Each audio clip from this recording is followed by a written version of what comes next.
తెలుగు ఇండస్ట్రీలో పవన్ కళ్యాణ్ ఎంట్రీ ఇచ్చిన కొత్తలో పెద్దగా విజయవంతమైన చిత్రాలేవీ రాలేదు. ఆ సమయంలో ఎస్.జె. సూర్య దర్శకత్వంలో రొమాంటిక్ యాక్షన్ చిత్రం 'ఖుషి' చిత్రంతో పవర్ స్టార్ ఇమేజ్ ఒక్కసారిగా పెరిగిపోయింది. అప్పటి నుంచి పవన్ సినిమాలు ఒక్కొక్కటిగా సూపర్ హిట్ కావడం, 'జల్సా', 'గబ్బర్ సింగ్', 'అత్తారింటికి దారేది' చిత్రాలతో విపరీతమైన మాస్ ఫాలోయింగ్ సంపాదించాడు పవన్ కళ్యాణ్.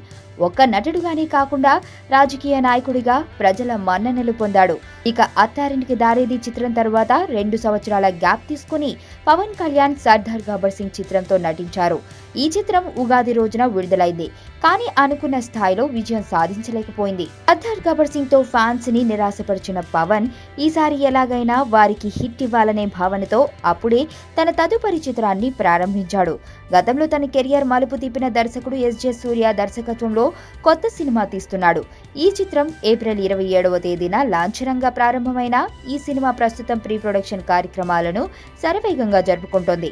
త్వరలోనే సెట్స్ మీదకు వెళ్లనున్న ఈ సినిమాకి సంబంధించిన తాజాగా ఓ ఆసక్తికరమైన వార్త వెలుగులోకి వచ్చింది. ఈ చిత్రంతో పవన్ ఓ ఫ్యాక్షన్ లీడర్ కాగా రాజకీయాల్లో జరుగుతున్న అక్రమాలను ఒకవైపు ఎండగడుతూనే మరోవైపు అతని లవ్ స్టోరీ కొనసాగుతుందట. హీరోయిన్ కూడా అతనికి సపోర్ట్ చేస్తుందని, ఈ విషయం తెలుసుకున్న విలన్లు ఆమెను కిడ్నాప్ చేసి పవన్ ని బ్లాక్మెయిల్ చేస్తారని, ఆ తర్వాత ఏం జరిగిందనేది ఈ సినిమా కథ అంటూ ఓ స్టోరీ చక్కర్లు కొడుతోంది.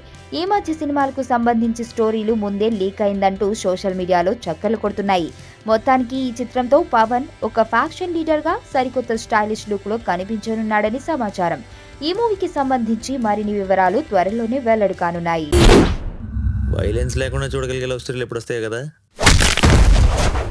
నీలో ఈ కోణం కూడా ఉందని నాకు తెలీదు. Adventure time. నిన్ను పెళ్లి చేసుకోవాలి, ఐశ్వర్య తెలివిగా చంపాలి. నాకు తెలిసి ఒక్కడే శత్రువు ఉన్నాడు. నేరం బయటపడే ఛాన్సే లేదు.